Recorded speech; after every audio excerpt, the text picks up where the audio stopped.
Thank you, Pete. Thank you. Thank you for that small group that stood up.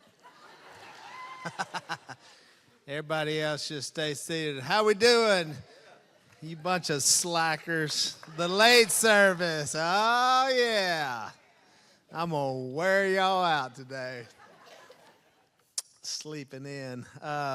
It is good to be here. Thank you for the worship. That was amazing. I like a little old school. That was good. Took me back to a lot of great memories. Great. Pete and I have been buddies for a long time. I knew him before he was Dr. Pete, back when he had hair. I don't think he had hair then either, so that condition looks like it's been there for a minute. So thank you, Pete. It's always good to be back in this neck of the woods. I'm down here a lot because I hunt here a lot. So it's good to be back in San Antone. And, I spoke yesterday at the, I don't know what that, I guess where the Spurs play. I'm not sure what it's called. And I wasn't in that protest last night. I was just walking back from the restaurant and got sucked into that thing. Good grief. So it's good to be out of there for right now. So it's good to be here with you guys. And, I got me some good barbecue, and then I'm going to plan on a little good Tex-Mex here while I'm visiting this great state of Texas and get on back to Louisiana. So thank you, guys. Thank you for having me. Encounters. We all have these encounters with people every day. I've had some weird ones, I can tell you that. Had one last night. I'm walking back to the hotel downtown. This cat sees me looking at me. He said, "Hey, that's one of them Duck Dynasty guys." And I just keep walking. He said, and he's still yelling at me as I'm walking away. He said, "Hey, turn around. Show me your face. Show me your face." And I just did this. I said, "I ain't turning around, buddy." All kind of weird encounters. Some of my favorite encounters are the people that don't quite know exactly who I am, which kind of cracks me up. I spoke last year or the year before. I was in Florence, Alabama, and I was doing this speech. I got to the hotel, and I realized that I forgot my underwear, and so I wasn't going to be that bold as to try that. So I said, no, I got to go buy some underwear. So I went to Walmart in Florence. So I'm standing in the men's underwear section at Walmart. And this old boy looks at me. He goes, yep, you look just like him. He didn't even say who. I said, "You think so?" He goes, "Oh, yeah." He said, "Buddy, you mind if I get a picture of you? Because my son is never going to believe that I met somebody who looked just like Willie Robertson." So I took the picture, and he didn't even look back at me. He said, "Thanks, man." He said, "Boy, he's going to get a kick out of this," and walked out and never even asked me, was I Willie Robertson? Because surely Willie Robertson ain't buying underwear in Walmart in Florence, Alabama. But I was. I was in Washington, D.C., and there was a group of police officers on the street. And they said, "Oh, my gosh, can we get a picture of you?" And sometimes I forget, I'm a big deal. I said, "Of course you can, guys. What are you talking about?" I got up in this picture, and one of them said, "I can't believe we're getting a picture with Zach Brown." And I just went with it. I said, "I'm glad y'all like my music. Thank you, guys. Appreciate it." Zach Brown's bald, too, I think. So now this one I love. I was in Columbia, Louisiana, right in the middle of the state. This is where I do a lot of my deer hunting. And I was at this guy's place, and so I'm driving back home. It's about an hour drive, and I run to the gas station there real quick. Now, I just came out of the deer stand. I'm full camo. I got face paint on, the whole shebang. I walked in. Girl looks at me and said, "Dadgum, has anybody ever told you you look just like one of them Duck Dynasty guys?" I said, "You know what? I hear that all the time." And she goes, I bet you do. And I said, she said, well, you know, I'm friends with one of them. I said, oh, who do you know? And she said, Willie. So I turned around, I was going to leave, and I stopped. And I thought, you know, you don't get this opportunity too often in life. I turned back around, looked around, and I said, well, let me ask you something since you know him so well. What is he like? Now, I don't know what the answer is going to be. She goes, oh, he's a great guy, real down-to-earth, nice guy. Comes in here all the time. He hunts down here. I said, oh, that's so good, because sometimes they're not like that. You know, on TV, they're one way, and it's good to hear that that's a good dude. And she goes, he is. I said, great. And I walked out, and I never told her that she was talking to one of her really good friends, Willie Robertson. All these encounters that we have with people. And so I think about how that is and how we interact with other people. A lot of people you know, some people you don't know. And I was thinking about the encounter. There was this one big encounter that happened in my family that honestly just changed my whole life. It happened when I was real little. I was about just a toddler. And my father was far away from the Lord. Didn't know him, didn't like him. Phil was a bad guy. He was a bad husband, terrible parent, bad worker. Basically was drunk all the time. He's in his 20s. Kind of had all this talent, but it was just wasted talent. He was living this wild life. He had kicked Mom out of the house with us. Said he was tired of that. Didn't want a family. Didn't want to be tied down. He was running a bar in the southern part of Arkansas, and pretty much the whole situation looked hopeless. Looked like there just wasn't much hope there. Mom had pretty much decided just pick the wrong one. Just, you know, this guy's never gonna. He just wasn't the guy to be with at all. And for her own safety and life, she just, you know, said, I got to go. So she moved to Louisiana. Now, there's one person that never gave up on Phil, as bad as he was to everybody around him, and that was his sister, my Aunt Jan. My Aunt Jan loved the Lord, went to church. Phil called her a holy roller, and she loved talking about Jesus. She was younger than Phil, so she was in her early 20s. And she goes to this preacher in Louisiana, and she begs this guy, can you please go talk to my brother, Phil? Can you share the gospel with him? She says, I'm telling you, if he ever obeys the gospel, he will convert thousands of people. Now, how she saw that at that time in his life and who he was is truly amazing, that somehow she had that vision. And so the preacher's like, well, yeah, tell him to come to church and we'll meet afterwards. He ain't coming to church. Well, where does he work? Maybe I can go see him. He runs a bar. Which one in town? It ain't in this town. It ain't in this state. It's in Arkansas. And I'll tell you what, this guy had the courage and boldness to get in his car, drive to a bar in Junction City, Arkansas, walk in the bar with his Bible, and approached and had this encounter with Phil Robertson. And I knew the preacher up until he passed away. I said, what was it like that day when you walked in that thing? He said, well, I walked in, your dad's sitting there in the middle of the bar, and he's got a pistol in his belt. He's got a giant Budweiser in front of him. And he looks me up and down. And he goes, what you selling, preacher? And that guy sat down. And he told him about how God came from heaven, came to this earth, died on a cross for his sins and his as well. He was buried in a tomb. He was raised from the dead. And then he went back to heaven.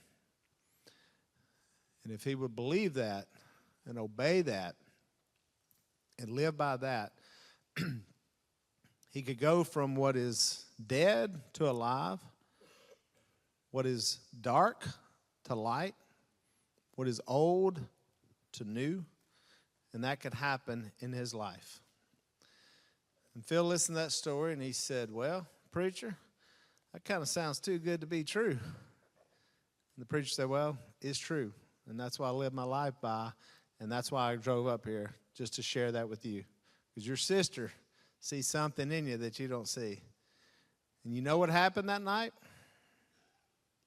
Nothing. Nothing. Phil gave him a thumbs up. He said, I'll keep that in mind, preacher. Phil goes on about getting even worse. Because now he done got in trouble with the law. He beat up 2 people and put them in the hospital.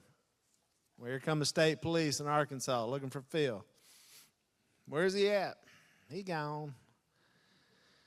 He went to live in the woods for about 8 months, hiding out from the police. You know, last year I spoke in Arkansas. The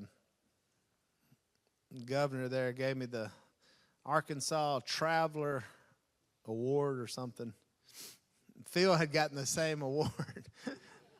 Phil got it too about 10 years ago from another governor there. So I was like, I don't know how many people, the father and the son, got the award. And I told the governor, I said, you realize Phil left here running from the state police, and now he's gotten the highest award you can give someone. How does that work? So Phil goes on. That preacher planted that seed, did his job, had that encounter with Phil.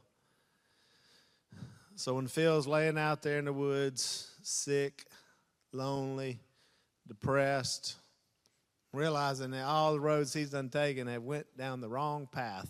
He's lost his family. He's lost everything. He got no money. And he thought, maybe that is true. Maybe there's some other way to live this life. So he gets in his truck, drives to Louisiana, pulls up to where Mom has a new job now. She looks out the window and said, uh-oh, call the police. He's back. It ain't going to be good. And rather than him being violent and angry, he's got tears coming down his eyes. And he said, where's that preacher at? I need to find out more about that story he told me. So they met with the preacher. Phil gives his life to the Lord. Mom has given her life to the Lord. The marriage stays together. Kay forgives Phil. And if it would have been just for us, no matter what else happened in life, just keeping that family together, there's one person in this room today who would have been much appreciated. That's all that mattered. My life would have looked completely different had that not happened. Had that guy not done that, my life would look completely different. Broken home, there's no duck commander, there's no hunting company, there's no who knows. I met my wife at church camp. We wouldn't have been at church camp. We never went to church camp before. None of that happens, and I can trace it down to one conversation, one encounter that a guy got out and shared his faith, and one guy obeyed it. So what has happened since? Well, Phil finally wasn't drunk all the time, so he could focus in on his business. He said, boys, I'm going to sell these duck collars. We're going to sell $1 million worth one day. We was all sitting there going, how's that going to happen? That didn't make a lot of sense. But Phil had a dream, and he starts doing it. And the one thing he did, when I'm telling you, he went from darkness to light. I mean, he was running one way, and he turned around and said, I'm all in on this. And he said, I'm going to tell everybody I know this story. And that sucker, from when that happened to when he died, almost a year ago last year, he told everybody about that story, about the death, the burial, and the resurrection, how that changed his life, and how that could bring hope to people that could change their lives. He never stopped. I watched it over and over. One of the first ones he did, he got up, he was in New Orleans, the big hunting expo show. Phil got up and blew his duck calls. He goes, all right, boys, that's enough of the duck calling. Now let me preach you a little sermon. Everybody's about half drunk. They're like, hey, man, let's go. Phil started preaching that gospel. Well, he comes off the stage, and his buddy says, Phil, look, that ain't going to work. You can't mix your faith with your business stuff. You got to, Phil said, let me tell you something. As bad as I was, every time I talk to anybody, I'm going to talk about that story that changed my life. And he never stopped talking about it. So hundreds of millions of people all over this planet now have been touched in some way by that same story. Whether it was the TV show that we had that ended every show with a prayer, that went into people's homes all over the world. A lot of people didn't even know what that was. They didn't even understand where that came from, but they were touched in some way by the gospel. Whether it's the podcast that we've done, millions and millions of people. The movie that we made about Phil and Kay's journey through that called The Blind. Broke all the records. The TV show Duck Dynasty. So when we came up with the show, we're meeting with the network, and they're like, all right, this is going to be a family reality show, but it's going to have no nudity, no fighting, no cursing, and it's going to be ended with a prayer. We're like, yeah, that's what we were thinking. They were like, I don't think this is going to work, because normally family reality TV shows are a train wreck where we get to watch people essentially destroy their lives. So they put it out. To this day, and it'll probably never be broken, it still holds the record for the most watched unscripted show in the history of cable television, ever. Ever.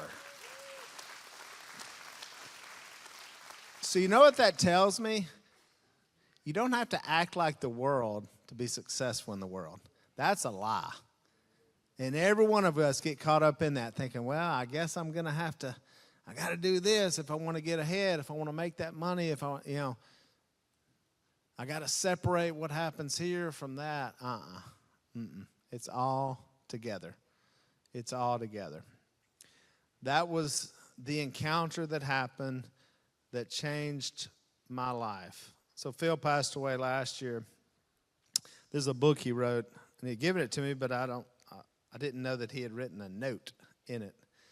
Corey found it. She goes, you may want to read that. You may want to see this. And Phil had written a note to me. Now, Phil wasn't a big note writer. He wasn't that kind of guy. He wasn't like the lovey-dovey dad that you may see on the Hallmark movies. I was pretty much scared of Phil up until last year.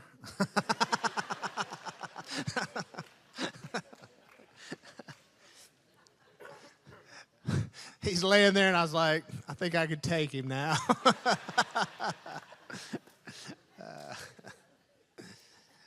So he says, to Will, my third son, whom I love dearly, keep the faith, convert them. Dad. Convert them. Phil knew what was most important. It was having those encounters and converting people to Jesus Christ.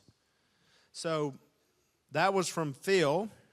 I wrote a book last year called Gospeler, which simply means one who shares the gospel. Not necessarily like a pastor, like a normal dude. Not that pastors aren't normal. Pete's normal, but some of them I'm not sure. But it's just people that were known. It's a real word. My wife found the word. It's an old word. People who were just known for sharing the gospel. Everywhere they went, they shared the gospel. And the first chapter is about that. It's about Phil and that story. How my whole life would have been completely different had that not happened. I can trace it back right there. Now I thought, well, what are the other conversations that I can have with somebody that's the same way? The same way. Somebody that looks hopeless. How many people do you know? You know any people that are getting drunk all the time, who are terrible people, who are terrible dads, terrible moms, terrible workers? Do you have those people in your life? Do you know who they are? They're probably not here. I know a lot of them. So what conversations, what encounters can we have with those people? Can you ever imagine that somebody that you know that looks like they're literally, their life is just a dead end? You ever think that, well, maybe they could impact millions of people all over the globe for Jesus Christ? It's possible. I've seen it happen. You're like, oh, well, your family was, my family was living in Junction City, Arkansas. Nobody knew who we were. They were just plagued by a bunch of terrible decisions and worldly, wild living. And God came in and said, watch what happens. And now we work for God. We work for God.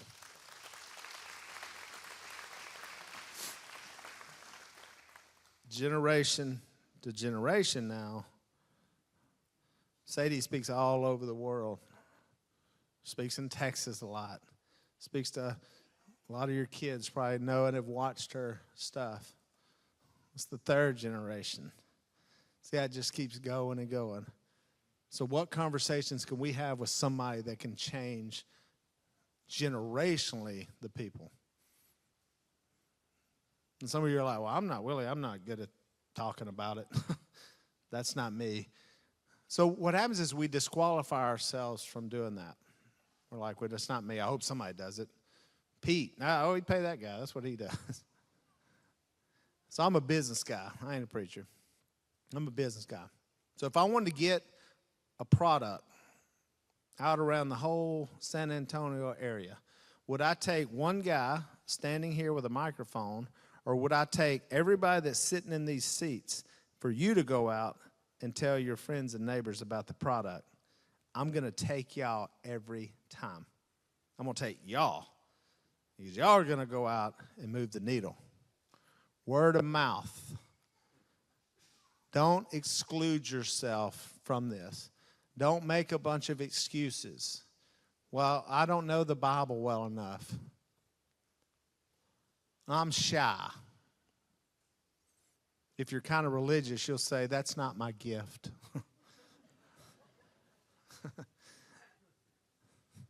Somebody's got to do it. Somebody else can do it. Somebody who's better at that than me. I always think about, it'd be like if I said, you know what, if I went home and told Corey, I've decided I'm not really good at talking about you, so I'm never going to bring your name up to anybody I ever meet.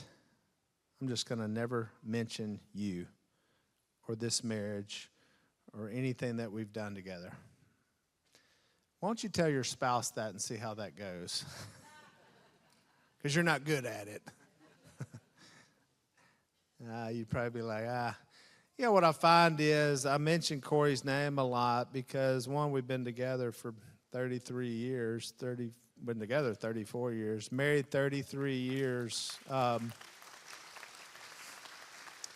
we have a good relationship, and so what happens is I can't help myself but mention, hey, the other day, Corey and I were talking, hey, this just, you know, and a lot of you find the same way with your spouse. You're constantly bringing their name up.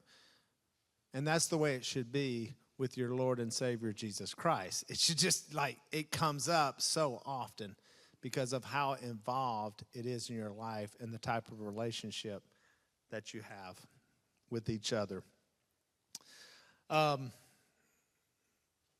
some of you are thinking, like, well, when I became a Christian, I didn't know that was part of the deal. Nobody told me that. They told me just try to go to church and be a good person. Well, if you've got Christianity down to 1 hour a week, showing up to a place like this, and the rest of the time you're doing something else, I believe you missed the whole story. You missed the point. It's way more than the 1 hour. If you want to change and have revival happen, won't you keep the hour and give God the other 6.5 days of your life and watch how revival starts happening everywhere. when it's on Friday nights, which it's on Thursday mornings, when it's Tuesday morning, Monday night, when it's everywhere. You take that gospel. Some of the conversation I write about in this book where people actually make that change, the same change that Phil Robertson did, they rarely ever happen at a church building. This is the one place we actually don't. All y'all are sitting looking at me, and you're all side by side, and ain't nobody talking. You're just listening. And don't start thinking that you're doing something big by sitting here. I told you I was going to wear y'all out. It's like we go sit at a place, and then we feel like, well, I'm getting after it. You're just sitting here listening. Somebody else is doing the work. You're listening to them. It'd be like saying, hey, Willie, oh, man, big hunter. Are you? What'd you kill this year? Oh, nothing. I watch your stuff on YouTube. Watch it every week. I'm like, well, buddy, that doesn't make you a hunter. That makes you a watcher of someone else hunting. How many things do we just watch and we think we're actually doing it? We ain't doing nothing. We're just sitting there. You're sitting there listening to somebody else. It's not bad. It's good. But it doesn't mean you're out there actually going to pass this on to other people. That's got to start happening when you open your mouth. Matthew 28, the Great Commission. This is the Great Commission. One of the last things Jesus Christ said. It's right there at the end of Matthew. Then Jesus came to them and said, all authority in heaven and on earth has been given to me. Therefore, go. Go to church. No, it doesn't say go to church. Go and make disciples of all nations, baptizing them in the name of the Father, Son, and the Holy Spirit, and teaching them everything I have commanded you. 3 things he tells them to do before he leaves. Make disciples, baptize people, teach people. You want to know why I'm here this morning? Pete and I are friends. I'm here because this qualifies under one of those 3 things. Actually, you saw me. Already been to baptism. That's one of them. Ding. Teaching. Ding. We're making disciples. Guys, a long time ago, I decided I don't want to live my life without being anywhere near those 3 things. I don't want to live my whole life and never even understanding or never even be thought of as someone who could make a disciple or baptize somebody or teach people. Now, some of you guys are like, wait a minute, that's not for us. That's for somebody else. That's for them. That's what he told them. Well, right before he's telling them that, he said they all got together. Some worshiped, some still doubted. Some were still doubting who Jesus was. He still gave them the commission. He still gave them the job. And you're like, well, these are like super duper Christian. These are the apostles. Well, in Acts chapter 4, it said when they heard them, they said they seemed like ordinary, average, uneducated men. That's what their community thought of them as. They didn't look at them as some, holy, holy. They were fishermen. I think we've got this whole thing. It was like there's the regular people. No, it's you. You are the church. You don't go to church. You are the church. You take this everywhere you go. Everybody you talk to, you're looking for opportunities. Just like when you're fishing. When he called Peter, what did he tell? It's actually the only thing he told him. Remember Peter's in the boat. Hey, caught anything? No. Try the other side. Oh, hey, we got him. They haul in all these fish. Peter comes up. He's impressed. Jesus said, you follow me, I'll teach you how to fish for men. That was it. That was the challenge. Because some of you are like, I didn't know that was part of the deal. What if it's the whole deal? The whole deal is getting it to other people.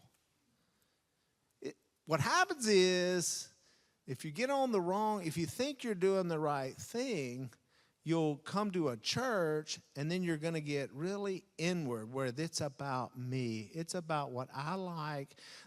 I'm not comfortable with that. I'm actually not comfortable with it, and everything is just an inward focus. Good grief, is this country full of inward focus?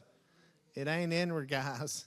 What you signed up for is outward. It ain't about you. Jesus said, I came here to serve, not to be served. Everything you're thinking is the opposite.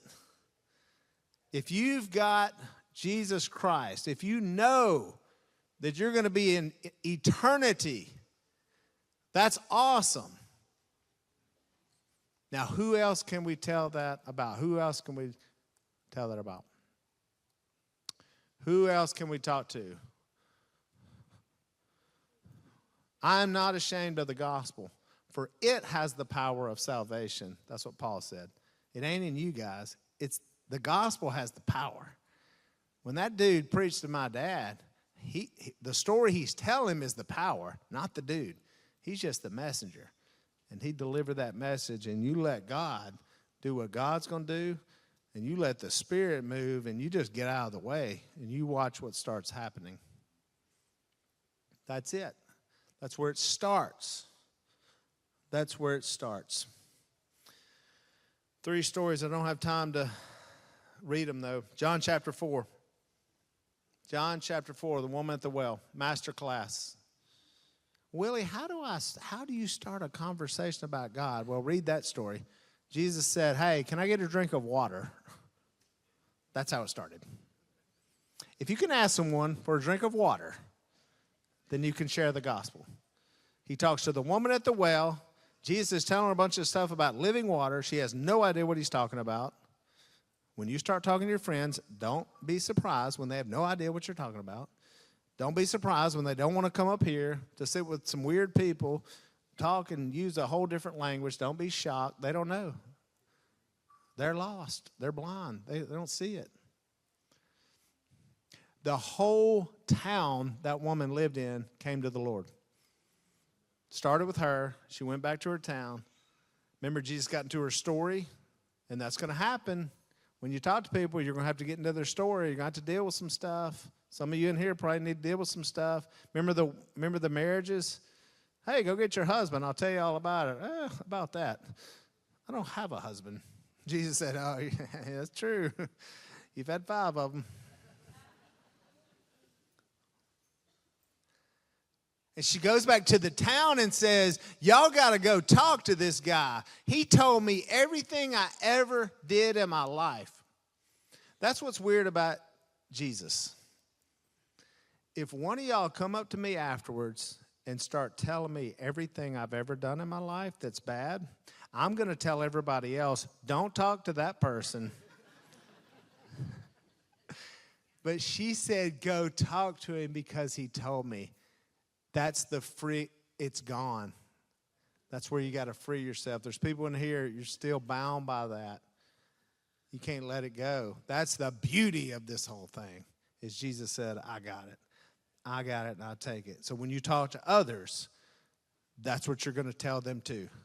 The more screwed up your life has been, sometimes the more powerful the testimony can be. People ain't coming in here looking for the most perfect people so they can tell them. They're looking for the people who are screwed up, and that's most of us. And that's how we get the gospel out. Read John chapter 4. Read Acts chapter 8. The Ethiopian eunuch, Philip, the Spirit says, go by and talk to somebody in this chariot. There's an Ethiopian there. He's been to Jerusalem.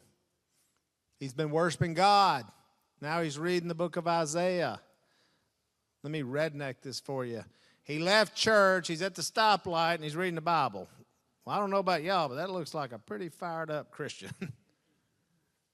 Philip pulls up beside. I probably would have blew it. I probably would have been like, this cat's good. I ain't saying nothing to him. I mean, Philip asked him a great question. Do you understand what you're reading? The guy says, how can I unless someone explains it to me?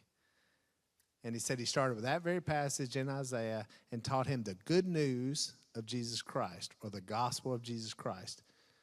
See, he's trying to do what's right, but he has no idea about Jesus, so it's not making sense.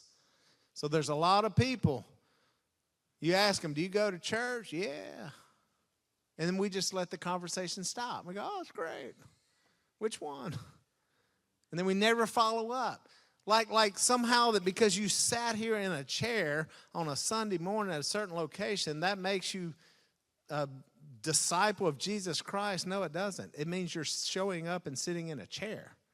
I don't know where you're at with God. I don't know what your life looks like. Ask better questions. You understand it.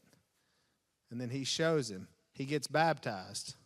Said they see some water. I saw see some water, stop that chariot, baptize him. Poof, gone. Back to Ethiopia. Do y'all know Ethiopia is a Christian nation? Majority of it's Christian today, even today. Like 60 million Christians. What if that's the first encounter? What if that's where it started? That blows my mind. That blows my mind. Remember Zacchaeus? Listen to this, little wee Zacchaeus. Climbed up a tree. Hey, where's Jesus at? Little thug guy. Nobody liked him. Jesus comes through. Jesus did this one on him. Hey, Zacchaeus, I'm coming to your house. He just invited himself over to his house. That's bold. I don't know what was said in that conversation, but Zacchaeus started changing everything he was doing. I'm going to stop stealing. I'm giving money back. And Jesus gave you a clue as to why he came. In that little story, Jesus said, today salvation has come to this house because this man too is the son of Abraham. For the Son of Man came to seek and save what was lost. Jesus said that's why he came, was to seek and save the lost. Not to sit around church with a bunch of religious people. It's to go after them. They're not here. Y'all going to have to go get them. They're there, believe me. I saw a bunch of them in downtown San Antonio. I can tell you that for sure. Ooh. Even people you don't like. Jesus cared for all of them. Tell you about Bill. Big Bill, my buddy. This is a guy I hunted with down there in central Louisiana. Big Bill's a rich dude. He got money. He got a lot of land, a lot of deer. So I've been hanging out with Bill for a while. He's not, I didn't gather from what I'd been hearing from this guy that he was close to the Lord, let's say. Bill cussed every other word. He drank like a dadgum fish. And he loves smoking them cigarettes. I don't care if you smoke cigarettes, but I'm just telling you. I'm just getting you a visual here of this guy. And Bill had some little issues with his brain. I kept trying to share the gospel with this guy. I would just wait. And I'd wait for the angle, and I'd say, oh, that's it. And I'd go in. Bill, tell me about your relationship with God. Hey! Shut it down every time. He's smoking. He who had not sinned cast the first stone. That's what he quoted every time. Let me tell y'all what that means in Louisiana. I don't want to hear what you got to say about this. I said, all right. I try again. He had some issues with his brain. He's got to have brain surgery. I'm like, this dude's fixing to die. Brain surgery doesn't sound good. And I thought, I still hadn't gotten the gospel to him. I cannot get this guy past he who had not sinned cast the first stone. So finally, I called him. We was in a business deal. We were in New York City. We were in a car service, guys driving. I finally got Bill by himself. Bill's all fired up about this business deal. We're going to make money. He's smoking, cussing. I looked at him. I don't know. Something came over me. I said, Bill, how old are you? He said, 58. I said, I'm just going to make a prediction here. I think you're going to be dead in 14 years.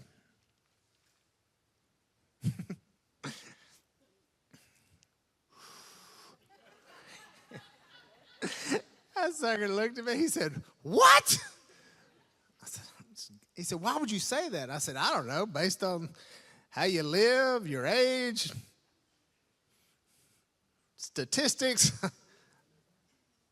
He said, I've never thought about that. I said, well, you should start thinking about it at some point. What happens when you leave this planet? Let me tell you something. You got a lot of money, you got a lot of stuff. They're going to be splitting all that up. Your kids going to get it. Other people are going to get it. They're going to sell stuff. It's going to be gone. Your life is over. You're gone. You know what he didn't say? He who had not sinned cast the first stone. We got past that, all right? We got past that one. So we pull up to the hotel. We're in Manhattan. He's like, you done got me so shook up now. I can't quit thinking about that. He goes, can you come to my room so we can keep talking about this? I said, oh, yeah. So he goes to his room. I go to my room. I get my Bible. I show up in his room. His wife's in there in bed. I walk in. Bill's sitting in the window. He's still smoking. He said, tell me more about that. And I just started reading. I told him the same story that pastor told my dad. I told him about Jesus Christ coming. I told him about that Ethiopian searching for God, looking like he just didn't understand. I started just sharing with him story after story from the New Testament. All these stories of these encounters people had where they went from lost to saved, where they went from dark to light. I'm looking for change, just like Zacchaeus. I don't want him to keep living like I've been seeing him live. There needs to be something different. It was obvious. Galatians chapter 5, the acts of sinful nature are obvious.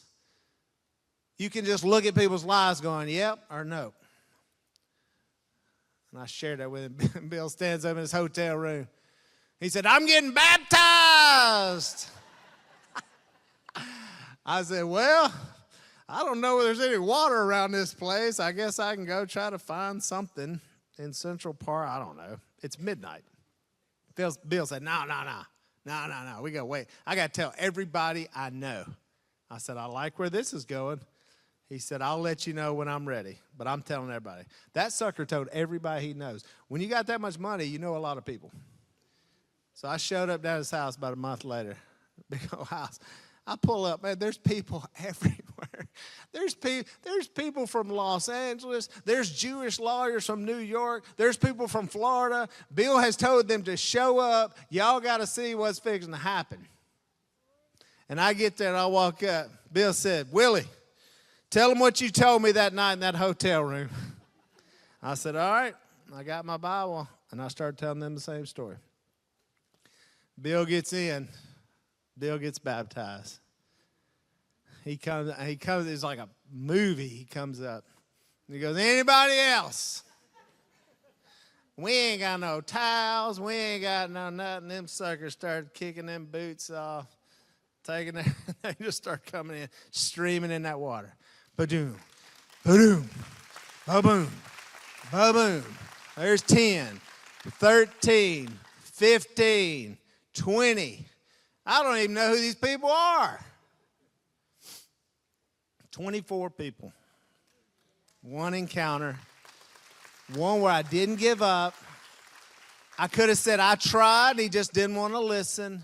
No, because I don't know what kind of generational change that's going to happen in his life. His wife got baptized. His daughter got baptized. His son-in-law got baptized. His other son got baptized. One didn't. He was on my hit list. I said, I'm going to get that sucker. Last year at deer camp, we were down here in South Texas at deer camp. And I said, what's your relationship like with Jesus Christ? That sucker talked for 25 minutes about what church he went to, how he grew up, and all that. He went 25 minutes. I just listened. When he got through, I said, you know what's weird? You never mentioned Jesus' name. In the whole explanation of your relationship, you never mentioned his name. Can you imagine if you asked me, was I married, and I talked for 25 minutes and never mentioned my wife's name? Oh, I got my marriage license. I've reproduced children. I've done, That's how we sound with this thing. And that one guy, you know what happened? Nothing. But he called me 6 months later and said, Willie, I had not quit thinking about it. I cannot believe I taught that long about my faith, and I never even mentioned Jesus. He calls me up. Let's go kill a deer in South Texas. Then let's go back to St. Francisville. I want to get baptized in the river. His whole family watched. Every one of Bill's family now, boom.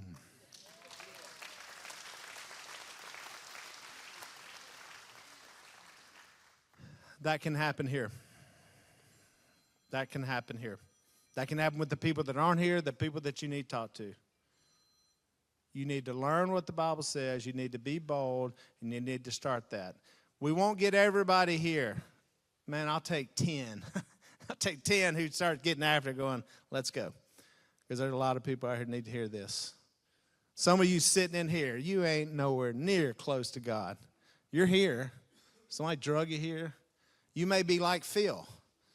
You may need a wholesale change. You may be like Bill, thinking you got it all figured out, and you forgot to deduct this thing down to, I don't know how much longer I'm going to be on this planet alive. I said, Bill, what are you investing in eternity? And that's my question for you. What do you invest in eternity? Make that change. Make that change here. Make it today. Make it next week. Make that change. Father, I thank you for this group of people here in Texas. Thank you for Pete, the staff, just the gathering of these people, Cowboy Fellowship. Father, I pray that your message has gotten its way into someone's life today.